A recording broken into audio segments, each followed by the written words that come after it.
मेरा नाम आरती है। आज हमारे घर के आंगन में सफेद चादर बिछी हुई थी और कोने में रखा गुलाबी रंग का सोफा दोबारा नया सा कर दिया गया था। मैंने खुद अपने हाथों से पूरे आंगन में झाड़ू लगाई थी और मैं हैरान थी कि आज ऐसा क्या खास है। आरती। इधर आ माँ की तेज आवाज आई जो मुझे हमेशा डरा देती थी। जी माँ। मैं जल्दी से भागकर उनके पास पहुंची। जाकर अपने बाल ठीक कर ले और अच्छे कपड़े पहन ले। आज मेहमान आ रहे हैं, एक अच्छी लड़की की तरह नजर आना चाहिए। मैंने हिम्मत करके पूछा, माँ कौन आ रहा है? उन्होंने मुझे घूर कर देखा।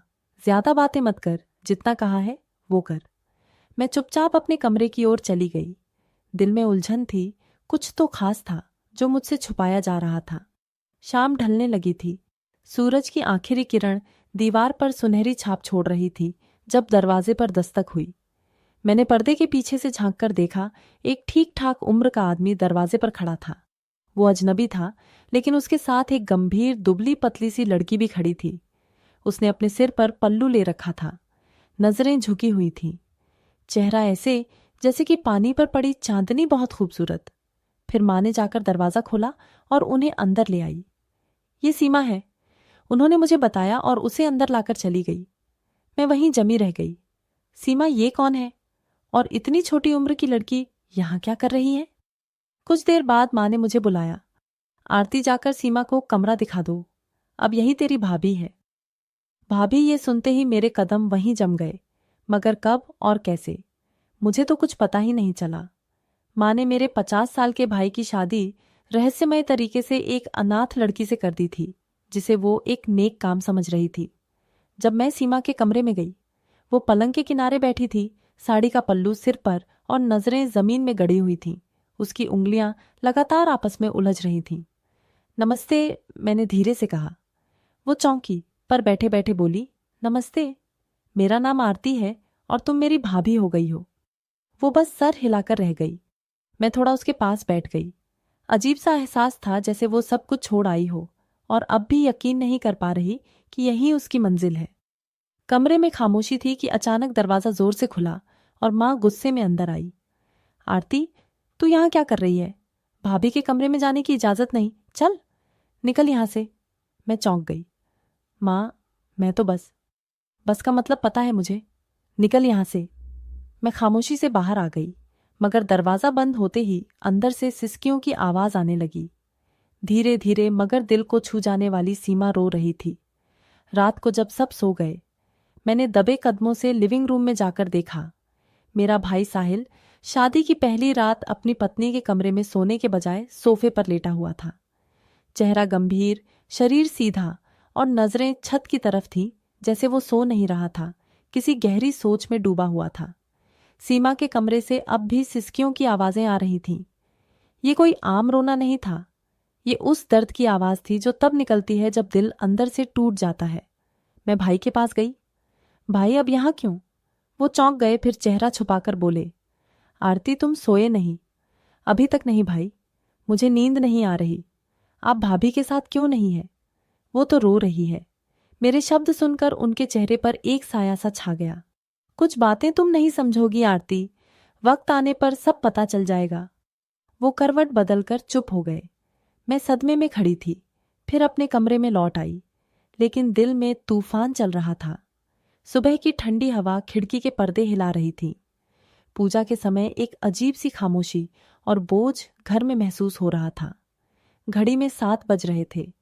नींद तो जैसे रात से ही रूठ गई थी, लेकिन शरीर में थकावट बाकी थी। दरवाजा खोलकर बाहर निकली तो किचन से बर्तनों की हल्की आवाज आ रही थी। मैं किचन के दरवाजे तक पहुंची और अंदर का दृश्य देखकर दिल थम गया। सीमा चुपचाप चूल्हे के सामने खड़ी नाश्ता बना रही थी। उसके चेहरे पर शादी वाली कोई रौनक नहीं थी, बल्कि आंखों के नीचे हल्की सूजन और दर्द झलक रहा था। मैं धीरे से आगे बढ़ी। भाभी, आप आराम कर लेती, मैं नाश्ता बना देती। उन्होंने मेरी तरफ देखा और धीरे से मुस्कुराकर कहा, नहीं आरती, सबको वक्त पर नाश्ता मिल जाना चाहिए। उनकी आवाज में नमी थी जो दर्द में होती है। ना कोई शिकायत, ना कोई गिला, बस खामोशी और जिम्मेदारी। तभी माँ किचन में आई, आंखों में गुस्सा और माथे पर बल। इतनी देर लगा दी, सब भूखे बैठे हैं और तू अब तक नाश्ता बना रही है। सीमा ने नजरें झुका ली। बस हो गया माँ, अभी लेकर आती हूँ। ज्यादा जुबान मत चलाया कर, मैंने पहले ही कहा है वक्त पर सब कुछ हो जाना चाहिए। मैंने माँ की तरफ देखा। माँ भाभी अकेली हैं, थोड़ा वक्त तो लगेगा ना। माँ ने मुझे तेज नजरों से घूरा। अब तू भी यहां सिखाने लगी है मुझे, चल हट यहां से।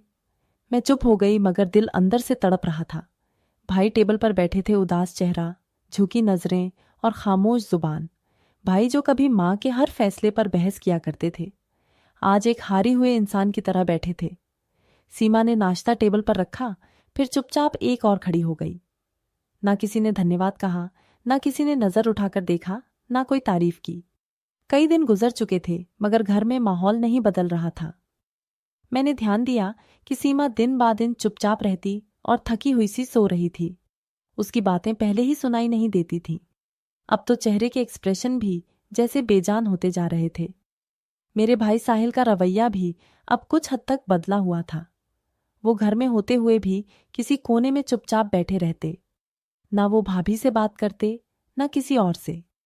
सबसे अजीब बात, वो आज तक कभी भाभी के कमरे में नहीं गए थे। शादी को 3 हफ्ते हो चुके थे, लेकिन वो हर रात कभी लॉन्च के सोफे पर सोते तो कभी पापा के कमरे में एक तरफ पड़ी चारपाई पर। एक शाम मैंने माँ से धीरे से पूछा, भाई भाभी के साथ कमरे में क्यों नहीं सोते? माँ ने गुस्से से मेरी तरफ देखा। तुम्हें हर बात में टांग कटाने की आदत है। ये उनका आपस का मामला है, तुम्हें फिक्र करने की जरूरत नहीं। मैं चुप हो गई मगर दिल की बेचैनी कम ना हुई। रात के वक्त मैं लॉन से गुजरी तो भाई ने पुराने सोफे पर लेटकर कब्जा जमा रखा था। कंबल भी आधा अधूरा सा ओढ़ा था, चेहरे पर उलझन के आसार थे। मैं कुछ कहने लगी, फिर रुक गई। इस वक्त भाभी का कमरा मेरी नजर के सामने आया। दरवाजा आधा खुला था और कमरे के अंदर से धीमी रोशनी दिख रही थी। सीमा तकिए से टेक लगाए एक कप चाय थामे बैठी थी। उसकी आंखें थकी थीं, जैसे नींद उसके दरवाजे से वापस लौट जाती हो।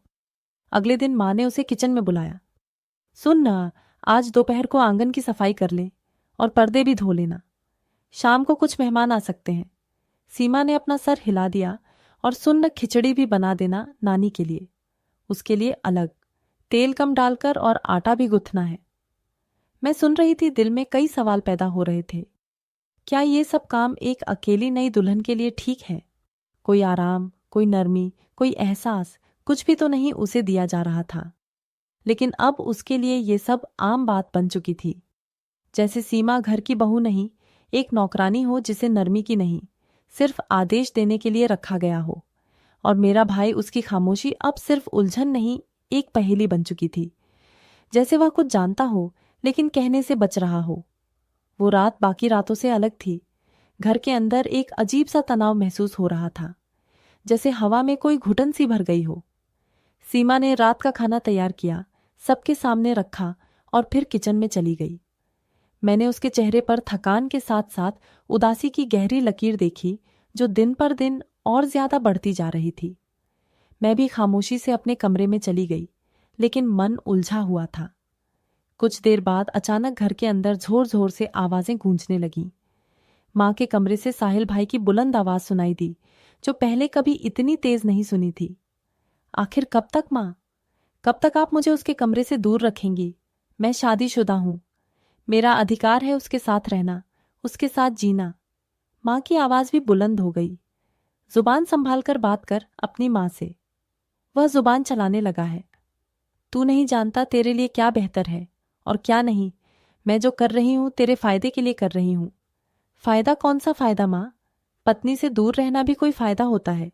आपने जबरदस्ती मुझे शादी में धकेला, और अब जबकि मैं उसके साथ जीना चाहता हूं तो आप मुझे रोकती है। जुबान बंद कर ले। तू कुछ नहीं जानता। तेरे साथ जो मुश्किल है उसे जानने की अक्ल भी नहीं है तुझमें। मैं घबराकर दरवाजे के पास गई। दिल जोर जोर से धड़कने लगा।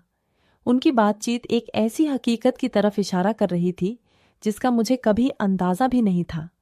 भाई की आवाज गुस्से से भरी थी और माँ के लहजे में साफ तौर पर दबदबा था, जिससे हम सब बचपन से ही डरते आए थे। माँ, आप मेरी जिंदगी के फैसले कर रही हैं, लेकिन मेरी पत्नी की जिंदगी बर्बाद हो रही है। वो दिन रात काम करती है, एक शब्द नहीं बोलती, और आप उस पर हुक्म चलाती है जैसे कि वो नौकरानी हो। तो उसके लिए बोलेंगे तू, मैंने एक अनाथ लड़की को इस घर में जगा दी और तू आज मेरे खिलाफ उसका साथ दे रहा है। जी, अगर इंसाफ का साथ देना बगावत है तो हाँ हूं, मैं बागी। मैं अंदर तक कांप गई। वो लम्हा था जब मेरे भाई की खामोशी पहली बार टूटी थी। वो अब भी लॉन्च के सोफे पर सोता था, लेकिन उस रात उसकी आवाज ने हमारे घर की दीवारों को हिलाकर रख दिया था।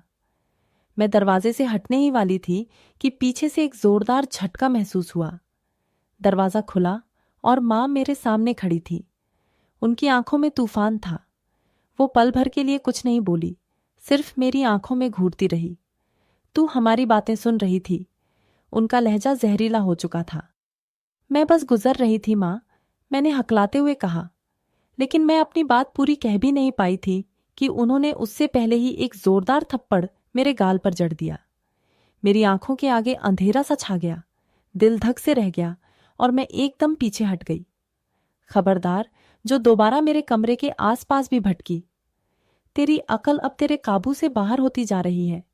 अपने कमरे में जा और जो कुछ सुना है उसे अपने दिमाग से निकाल दे, वरना ये जुबान खींचकर बाहर निकाल दूंगी। मेरे होंठ सूख गए, आंखों में आंसू आ गए, मगर जुबान कड़क हो गई। दिल चाहा कि पूछूं मां, आखिर क्या छुपा रही हो?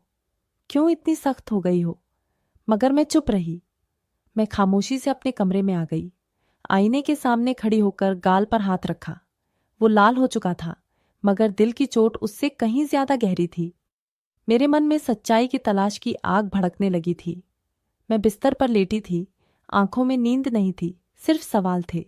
हर सवाल के पीछे मां का चेहरा था, बिना किसी भाव का और कुछ छुपता हुआ चेहरा। कुछ दिन खामोशी से गुजर गए, लेकिन घर का माहौल वैसे का वैसा ही रहा। मां का रवैया अब और ज्यादा सख्त हो चुका था और भाई पूरी तरह से खामोशी में डूब गया था। लेकिन अब भाभी की हालत कमजोर होती जा रही थी। मैंने पहली बार उसकी रंगत पर गौर किया। वो चमकता चेहरा जो पहली मुलाकात में मासूम रोशनी से भरा था, अब पीला पड़ चुका था। एक दिन जब मैं किचन में दाखिल हुई, वो वहां खड़ी थी। गैस का चूल्हा ऑन था और वो हल्की सी खांसी के साथ बर्तन धो रही थी। उसके हाथ कांप रहे थे। भाभी आप ठीक हैं? मैंने फिक्र से पूछा। कुछ क्षणों के बाद उन्होंने मुस्कुराने की कोशिश की। हाँ, बस थोड़ी थकान है। आप डॉक्टर के पास चलिए, मैं ले चलती हूँ। नहीं आरती, सब काम पड़े रहेंगे फिर ऐसे ही, और तुम्हारी माँ नाराज हो जाएगी। मैं ठीक हूँ। उसकी आवाज में कमजोरी साफ झलक रही थी, मगर वो हमेशा की तरह सब्र की मूरत बनी रही। उस रात जब सब सो गए, मैं अपने कमरे से निकली तो देखा लाउंज में कालीन पर बैठी वो करवटें बदल रही थी। आंखें बंद किए हुए थी। मैं तेजी से उसकी तरफ बढ़ी। भाभी क्या हुआ? बस सर में दर्द हो रहा है, शायद काम का बोझ ज्यादा है। ये ज्यादती नहीं, ये ज्यादती की सजा है। जो तुम झेल रही हो, मेरे होठों से अचानक निकल गया। वह कुछ नहीं बोली, सिर्फ आंखें बंद रखी। मैंने उनका हाथ थामा, वो बर्फ की तरह ठंडा था। कल हम डॉक्टर के पास चलेंगे, अब तुम और बर्दाश्त नहीं करोगी। भाभी अगर माँ को पता चला तो क्या? अगर खामोशी से तुम्हारी बीमारी बढ़ती गई तो तुम इंसान हो, कोई मशीन थोड़ी ना हो जिसे बस काम पर लगा दिया जाए। उसकी आंखों से चुपचाप आंसू निकलकर गिरने लगे, मगर जुबान पर एक शब्द न आया। वो रात भी रोज की तरह खामोशी में डूबी थी, लेकिन हवा में अजीब सी बेचैनी थी। दिल जैसे किसी अनजाने खौफ से घबरा रहा था और नींद आंखों से कोसों दूर थी। कमरे की दीवारों पर साए नजर आते थे, जैसे कि कुछ कहना चाहते हो मगर जुबान बंधी हो। घड़ी रात के 3 बजे बज चुकी थी जब हल्की सी आवाज आई। दरवाजे की कुंडी धीरे से खुली और मैं चौंक कर जाग गई। चुपके से दरवाजा खुला तो देखा साहिल भाई दबे कदमों से सीमा के कमरे की तरफ जा रहे थे। उनकी रफ्तार धीमी थी, लेकिन उनके कदमों में बेचैनी थी।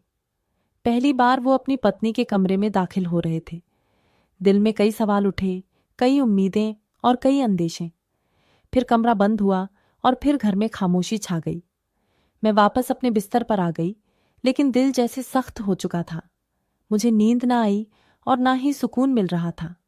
बस आंखें छत पर जमी रहीं। सूरज की पहली किरण अभी पूरी तरह से निकली भी नहीं थी कि एक खौफनाक चीख ने हमारे पूरे घर को हिलाकर रख दिया था।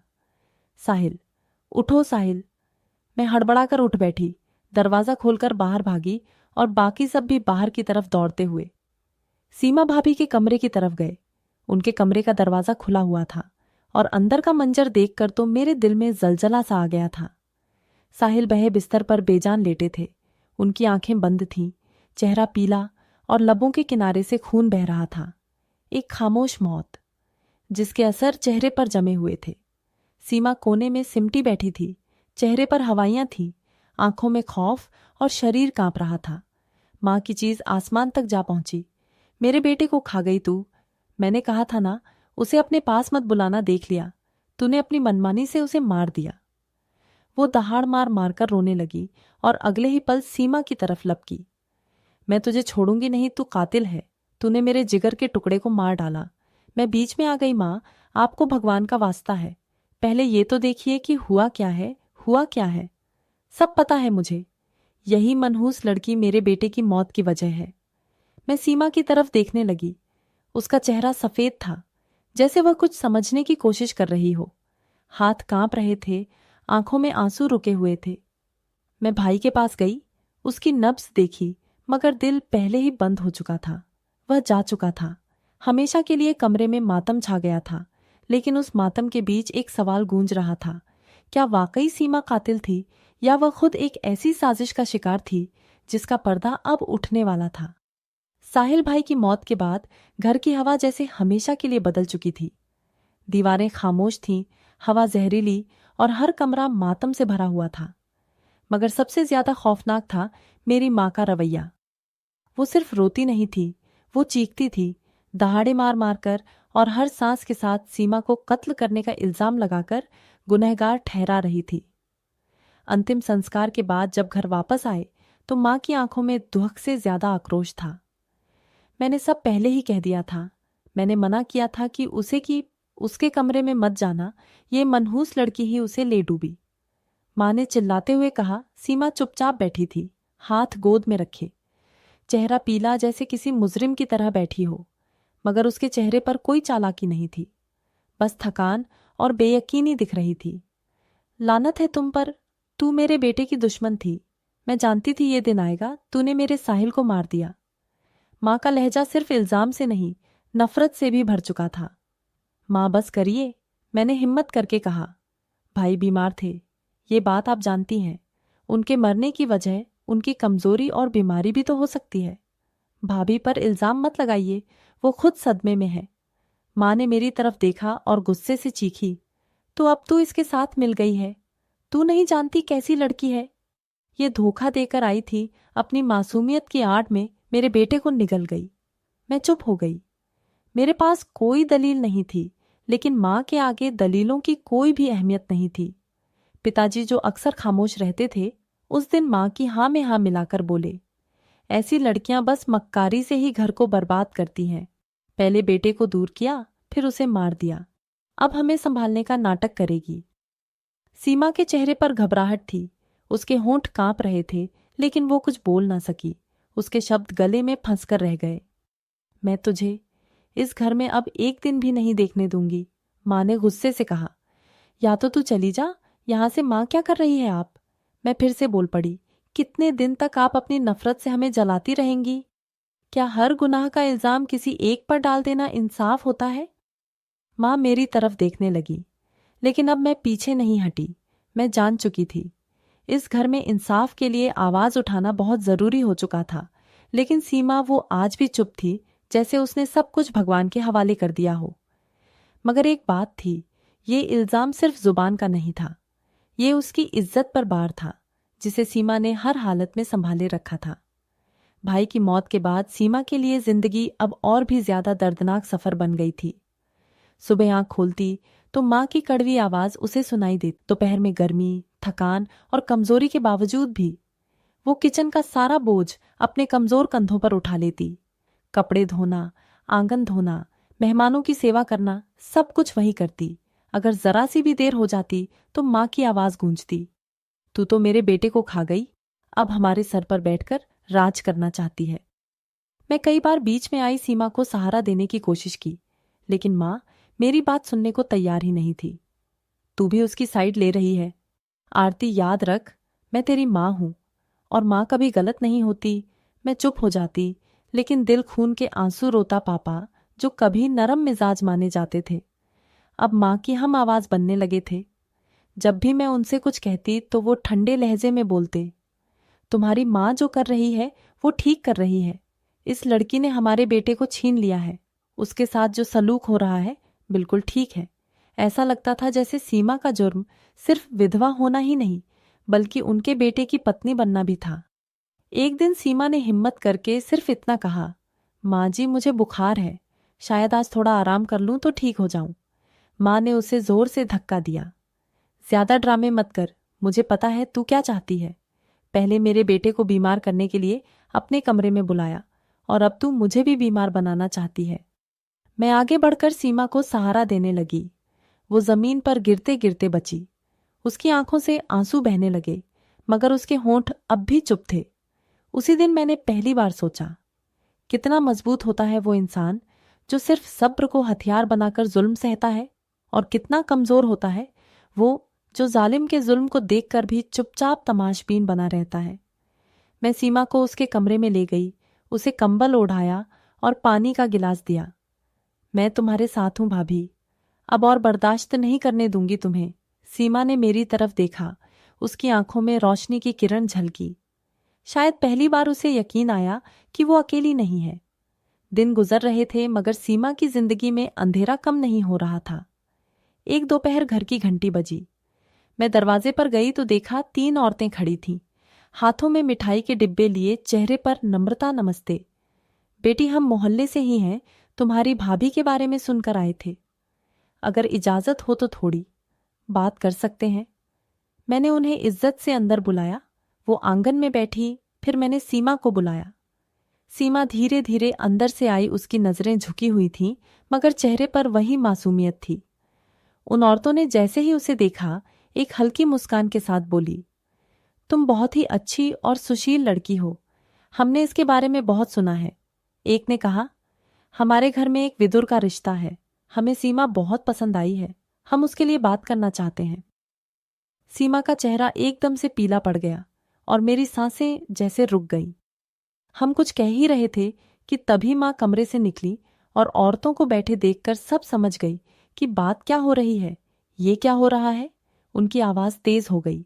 औरतों ने बड़ी ही शालीनता से कहा, जी हम सीमा के लिए रिश्ता लेकर आए हैं, अगर आपको बुरा ना लगे। माँ का चेहरा गुस्से से लाल हो गया। रिश्ता, वो भी इसके लिए? तुम सबकी अक्ल क्या घास चरने गई है? अरे ये वही लड़की है जो मेरे बेटे को खा चुकी है, अब मोहल्ले में भी तमाशा बनाना चाहती हो? हमने तो सिर्फ इसकी खूबियों के बारे में सुना था। चुपचाप निकल जाओ मेरे घर से। ये लड़की रिश्तेदारों में इज्जत बर्बाद कर चुकी है, अब मोहल्ले में भी तमाशा बना रही है। वो औरतें खामोशी से उठ गईं। उनके चेहरे पर अफसोस था। मैंने मन ही मन कहा, माँ ने उन्हें इतना बुरा भला क्यों कहा? वे तो अच्छी नीयत से आई थी। तू खामोश हो जा आरती, तू कुछ नहीं जानती, ये सब साजिशें हैं। उस मनहूस लड़की को दोबारा इज्जत दिलाने की कोशिश हो रही है। मैं सीमा की तरफ देखने लगी, जो दीवार से लगकर खड़ी थी। आंखों में नमी थी, मगर होंठ खामोश। मेरे दिल में गहरी चुभन उठी। मोहल्ले में कुछ दिन के बाद कानाफूसी शुरू हो गई। कोई चुपके से इस बात का जिक्र करता तो कोई कानों में खुसुर फुसुर करता, वो जो जवान विधवा है ना, उसके लिए 2 बार रिश्ता आया है, कुछ तो बात होगी उसमें। क्या वाकई वो ऐसी है जैसे कि उसकी सास कहती है? ये बातें माँ के कानों तक पहुंची तो जैसे किसी ने उसके दिल में अंगारे डाल दिए हों। उसी शाम जब सीमा किचन में रोगियों पका रही थी, माँ दहाड़ती हुई अंदर आई। तू मोहल्ले के मर्दों को लुभाने लगी है, इसलिए हर वक्त आंगन में बैठकर किताबें पढ़ती है। यही तेरी तहजीब है, इसलिए तू मेरे बेटे की विधवा बनकर मेरे घर में बैठी है। सीमा ने चौंक कर माँ की तरफ देखा। नहीं माँ जी, मैंने कुछ नहीं किया, झूठ, मुझे सब पता है। वो जो औरतें रिश्ता लेकर आई थीं, उन्होंने कहा था कि तेरा जिक्र अब जवान मर्दों में होता है। तेरी खूबसूरती, तेरा ये हुस्न और तेरी नजाकत सब कुछ साफ बयां कर रहा है। तूने मोहल्ले वालों को भी अपना दीवाना बना लिया है।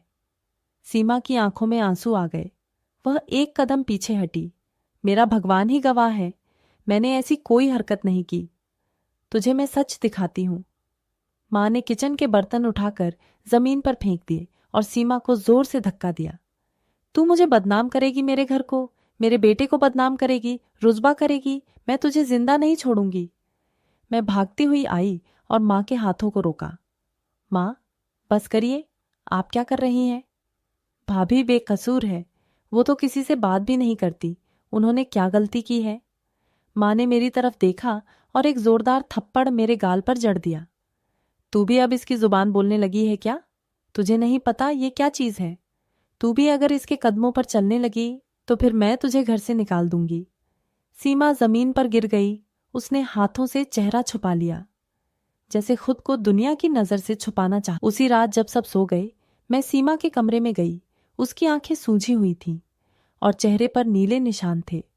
मैं उसके पास बैठी और उसका हाथ थामकर कहा, भाभी, मैं जानती हूं आप बेगुनाह हैं और अब वक्त आ गया है कि ये सब खत्म हो।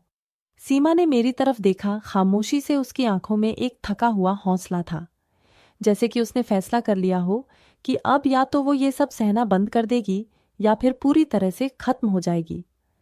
अगली सुबह मैंने देखा कि सीमा आंगन में बैठकर सब्जी काट रही थी।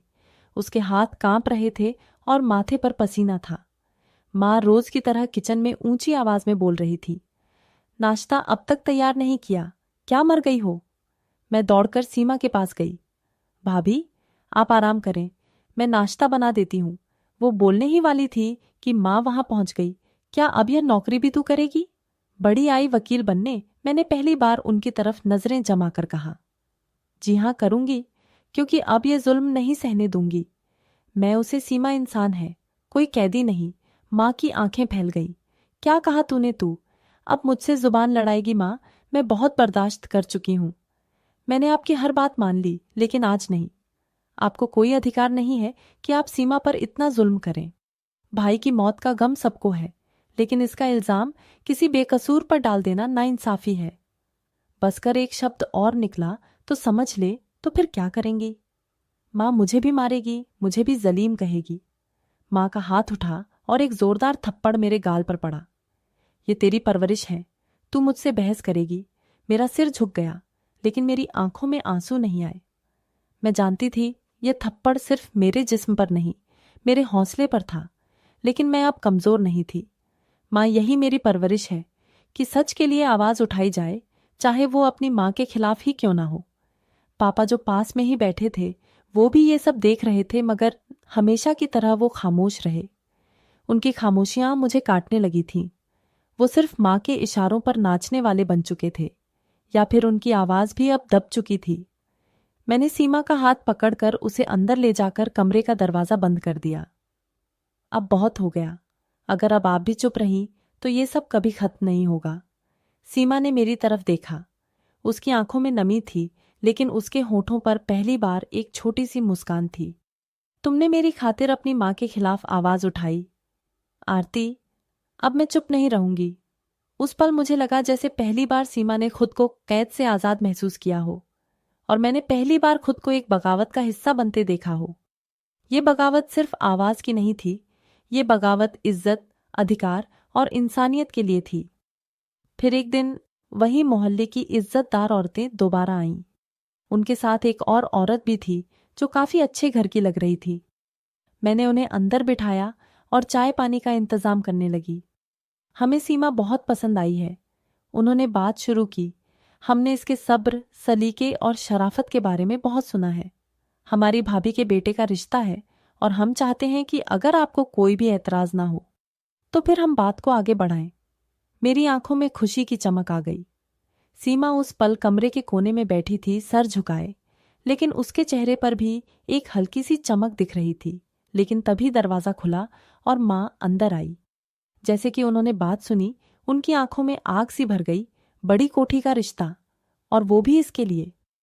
वो गुस्से से चिल्लाई, यहीं रह गया था, अब मेरे बेटे की कातिल दुल्हन बनेगी। वो सारी औरतें घबरा गईं। अरे, हम सिर्फ अच्छाई के इरादे से आए थे। अगर आपको बुरा लगा हो तो हम माफी चाहते हैं। बुरा लगा? अरे, तुम सबको तो शर्म आनी चाहिए। ये लड़की मेरे बेटे को खा गई। मैंने तुम सबको यहां आने से मना किया था ना, बेशर्म कहीं की। क्यों वापस आ गई? क्या मेरे बेटे की मौत हो जाने पर यहाँ अब नाच गाना करोगी? वो सारी औरतें एक दूसरे की तरफ देखने लगीं और खामोशी से चुपचाप घर से वापस चली गई। दरवाजा बंद होते ही माँ सीमा पर बरस पड़ी। मैंने कहा था ना कि तू मनहूस मेरे बेटे को निगल गई है और अब अपने रिश्ते देख रही है। तू बस एक आफत है जो मेरे घर पर थोप दी गई है। सीमा सदमे में खड़ी थी। वो कुछ बोली नहीं, लेकिन उसके बाजू से टपकती हुई मुश्किल सब कुछ कह रही थी। मैं आगे बढ़ी। माँ सीमा का ये हक है कि वो अपनी जिंदगी को नए सिरे से शुरू करें। भाई की मौत का जिम्मेदार आपने उसे बना दिया, लेकिन आपके पास कोई सबूत नहीं है। तभी पापा बोले, बस करो। माँ मेरी तरफ पलटकर देखने लगी। उनकी आंखों में पागलपन दिख रहा था। अच्छा, तो तू भी अब उसकी तरफदारी में खड़ी हो गई है? अरे तुम दोनों ने तो मेरी इज्जत बर्बाद करने की ठान ली है। मैंने सीमा का हाथ थामा। हम सिर्फ अपना हक मांग रहे हैं और ये हक हम छीन कर भी लेंगे। सीमा ने धीरे से मेरी तरफ देखा। उसकी आंखों में बहुत चिंगारी थी जो बरसों से दबी हुई थी और अब जलने के लिए तैयार थी। वो शाम आम शाम के जैसी नहीं थी। घर में अजीब सी खामोशी थी, जैसे हवा में घुटन भर गई हो। माँ पूरा दिन चुप रही, लेकिन उनकी आंखों में जो तूफान था वो हर कदम पर महसूस हो रहा था। चीमा हमेशा की तरह चुपचाप किचन में बर्तन धो रही थी। मैं भी उसके पास ही थी कि अचानक माँ अंदर आई, हाथ में मिट्टी के तेल की बोतल। बस अब बहुत हो गया। अब मैं यह तमाशा और नहीं देख सकती। उनके चेहरे पर पागलपन झलक रहा था। माँ ये क्या कर रही है आप? मैं आगे बढ़ी। ये मनहूस औरत है। पहले मेरे बेटे को खा गई, अब मोहल्ले के मर्दों को भी लुभा रही है। ये मैं तुझे जिंदा नहीं छोड़ूंगी। आज उन्होंने सीमा के जीवन को राख बनाने की तैयारी शुरू कर दी थी। माँ, आपको भगवान का वास्ता, ये क्या कर रही है आप? मैंने आगे बढ़कर सीमा को बचाने की कोशिश की, उसका हाथ पकड़ना चाहा, मगर तभी पापा अंदर आए। पापा, आप कुछ कीजिए। माँ, तू पागल हो गई है। लेकिन पापा ने मेरे बाजू को जोर से पकड़ लिया। बस बहुत हो गया। अब तू भी मेरे खिलाफ जा रही है। तू इसी मनहूस के साथ खड़ी है। जा अपने कमरे में। नहीं, मैं नहीं जाऊंगी। मैं अपनी भाभी की जिंदगी को बर्बाद नहीं होने दूंगी। मैं पूरी ताकत से चिल्लाई, लेकिन पापा ने मुझे घसीट कर कमरे में धकेल दिया और बाहर से दरवाजा बंद कर दिया। मैं अंदर कैद हो गई। दरवाजा पीटती रही, चीखती रही। माँ, पापा, आपको भगवान का वास्ता, दरवाजा खोलिए। क्या आप इंसान भी हैं? बाहर से शोर बढ़ने लगा। पहले सीमा की धीमी आवाजें, फिर माँ की तेज आवाजें और फिर सब कुछ झलकर राख हो गया। मेरे होश उड़ चुके थे। दरवाजे के नीचे से धुआं अंदर आने लगा। खिड़कियों से लपटें दिखाई देने लगीं। हे भगवान, कोई बचाओ, कोई दरवाजा खोलो। मेरी आवाज गले में फंस गई। बाहर से चीख पुकार सुनाई देने लगी। शायद मोहल्ले वाले आ गए थे। कोई अपनी लकड़ी, कोई पानी, कोई चीज, सब शोर में डूब गया था। मैंने जोर से दरवाजे पर धक्का दिया। हाथ जख्मी हो गए, लेकिन दरवाजा नहीं खुला। फिर एक जोरदार धमाका हुआ। शायद आंगन में कुछ फटा था। ये आग सिर्फ जिस्म को नहीं, रिश्तों को भी जला रही थी, और मैं बेबस बंद कमरे में सिर्फ भगवान से भीख मांग रही थी। हे भगवान, मेरे घर को बचा लो, मेरी भाभी को बचा लो। दरवाजे के पीछे बैठकर मैं रोती रही। हर मुमकिन कोशिश करती रही कि किसी तरह बाहर निकल सकूं। अंदर धुआं भर चुका था। सांस लेना मुश्किल हो रहा था।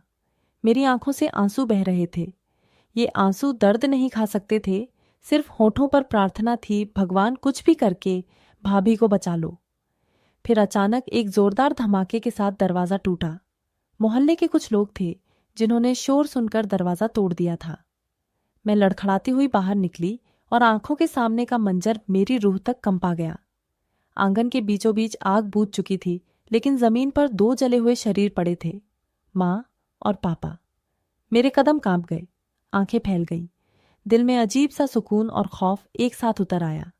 आरती, एक हल्की सी धीमी सी आवाज मेरे कानों से टकराई। मैं तुरंत पलटी। सामने सीमा थी। वो लाउंज के कोने में बैठी थी। उसकी साड़ी जो कंधे पर थी पूरी तरह काली पड़ चुकी थी, मगर उसका शरीर सलामत था। मैं दौड़कर उसके पास गई। भाभी, आप ठीक हैं? वो हल्का सा मुस्कुराई। आंखों से आंसू बह निकले। मैं जिंदा हूं आरती। वो आग जो मेरे लिए लगाई गई थी वो उल्टी पड़ गई। मगर आप कैसे बच गई? कहाँ थी आप? सीमा ने अपनी नम आंखों से आसमान की तरफ देखा। मैं भगवान के आगे जाकर बैठ गई थी। जैसे ही माँ ने मुझ पर तेल फेंका, मैं पीछे हटकर कालीन के पीछे दुबक गई। फिर कुछ पलों के बाद अचानक शोले भड़क गए और वे दोनों खुद ही आग में फंस गए। ये सब एक चमत्कार है भाभी। नहीं आरती, ये चमत्कार नहीं, ये भगवान का आशीर्वाद है। जो भी उसके आगे झुकता है वो उसे लोगों की आग से बचा लेता है। मैं हर रोज भगवान से प्रार्थना करती थी कि वो मुझे इन जुल्मों से बचा ले और मेरा हक मुझे दे।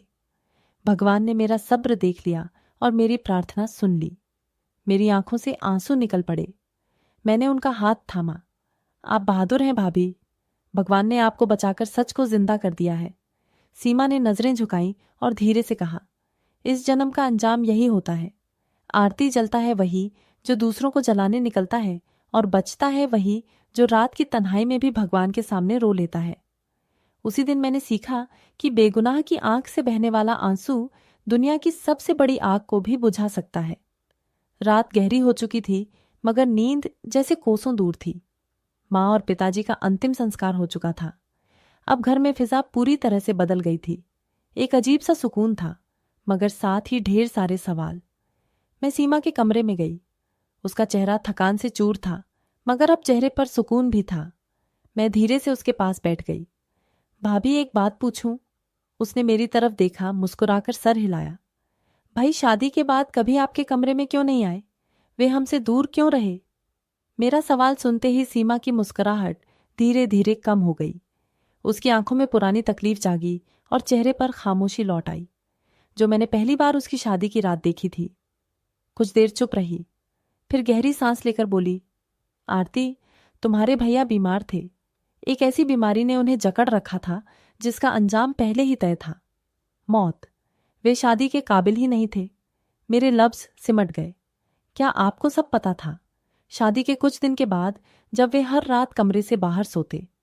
जब मैंने माँ से बात की तो उलझे गए और दांत पीस कर बोले, तुम्हें क्या जरूरत है ये सब पूछने की?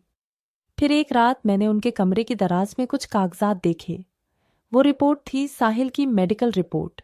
उन्हें कैंसर था, अंतिम स्टेज पर पहुंच चुका था। उन्हें बचाने की उम्मीद बाकी नहीं थी।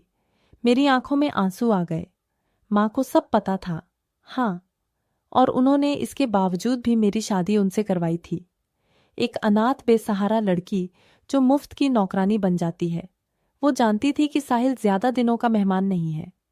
उन्हें मेरी जैसी सब्र वाली लड़की की जरूरत थी, जो उनके हर हुक्म को हुक्म समझे। ये सब तो धोखा था आपके साथ भी और भाई के साथ भी। सीमा ने आसमान की तरफ देखा। माँ कहती थी कि ये सब तुम्हारे फायदे के लिए कर रही हूं मैं, जबकि असलियत में वो सब कुछ अपने फायदे के लिए कर रही थी। साहिल बीमार था, कमजोर था, और उन्हें डर था कि अगर वो मेरे पास आएगा तो उसका अंत जल्दी ही हो जाएगा। लेकिन फिर भाई उस रात क्यों आए? क्योंकि उस रात साहिल ने पहली बार अपनी माँ की कैद को तोड़ने की हिम्मत की थी। उसे अंदाजा हो चुका था कि अब वक्त कम है। वो सिर्फ मेरे पास कुछ पल गुजरना चाहता था, लेकिन उसका शरीर उसका साथ नहीं दे सका।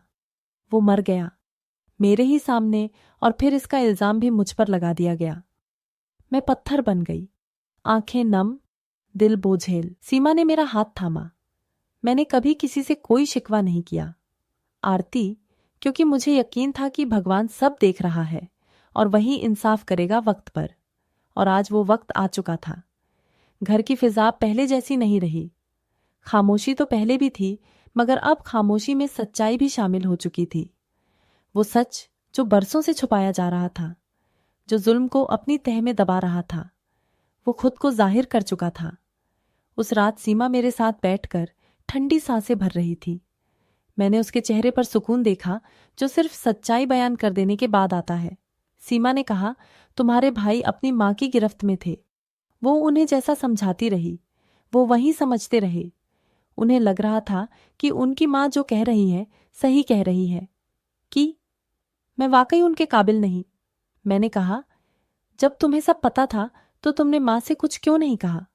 वह कहने लगी, क्योंकि मैं तो अनाथ थी, मेरे पास तो कुछ भी नहीं था। मैं इज्जत की तलाश में यहाँ आई थी, लेकिन यहाँ तो मैं गुलामी में जकड़ दी गई थी। मैंने उनका हाथ थामा।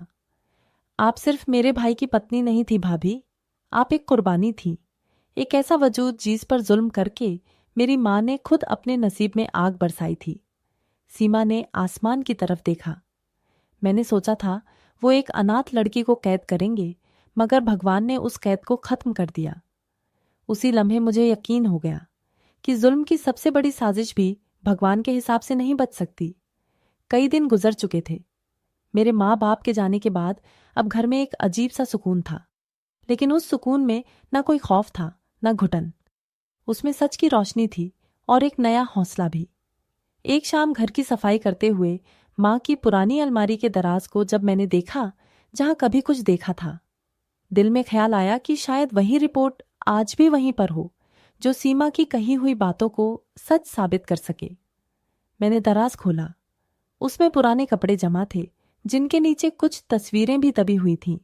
कुछ पीले पड़ चुके कागज भी नजर आए। मैं धड़कते दिल के साथ फाइल खोलने लगी। वो साहिल भाई की मेडिकल रिपोर्ट थी। मेरी उंगलियां कांपने लगीं। हर पन्ने पर उनकी बीमारी के बारे में लिखा था। यही वो सच था जिसे मैं अच्छे से जानती थी। ये वो सबूत था जिसे छुपाकर उन्होंने एक बेकसूर लड़की को सूली पर चढ़ा दिया। मैंने उस फाइल को अपने सीने से लगा लिया जैसे वो मेरे भाई की शहादत की गवाही हो। मैं तुरंत सीमा के कमरे में गई। भाभी देखिए, मैंने वो रिपोर्ट ढूंढ निकाली। अब सच सामने आ जाएगा। लोग जो कि आप पर इल्जाम लगाते थे वे चुप हो जाएंगे। सीमा ने फाइल थामी, आंखों से बहते आंसू पोंछे। सच तो पहले से ही मेरा भगवान जानता है, लेकिन अब इस दुनिया को भी दिख जाएगा कि मैं कातिल नहीं थी। हाँ, मैं भी किसी की बेटी थी, किसी का मान थी। मैंने भाभी को सीने से लगा लिया। भाभी, अब आपका सर हमेशा ऊंचा रहेगा। आपका सब्र, आपकी खामोशी सब कुछ जीत गया। हम दोनों की आंखों से आंसू बह रहे थे, लेकिन ये आंसू दुख के नहीं थे। जो बुजुर्ग और थे और हमारे परिवार के करीबी लोग थे, उनके सामने सब कुछ रखा गया। हर किसी के चेहरे पर हैरत, शर्मिंदगी और कुछ की आंखों में दुख था।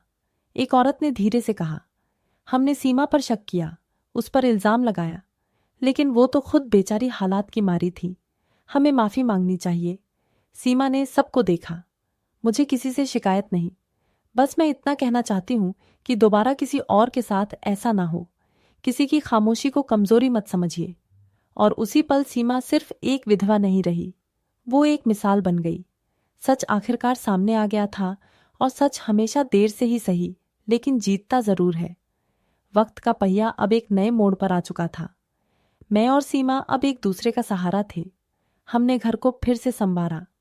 हर वो चीज जो अतीत की तीखी यादें दिलाती थी, उसे हटा दिया। सीमा ने सिलाई कढ़ाई का काम बकायदा शुरू कर दिया और मैंने अपनी पढ़ाई पूरी करने का इरादा पक्का कर लिया। हम दोनों ने अपने दिल में ये ठान लिया था कि जो दुहक हमने सही है, वह किसी और को सहने नहीं देंगे। सीमा की सच्चाई अब मोहल्ले में मिसाल बन चुकी थी।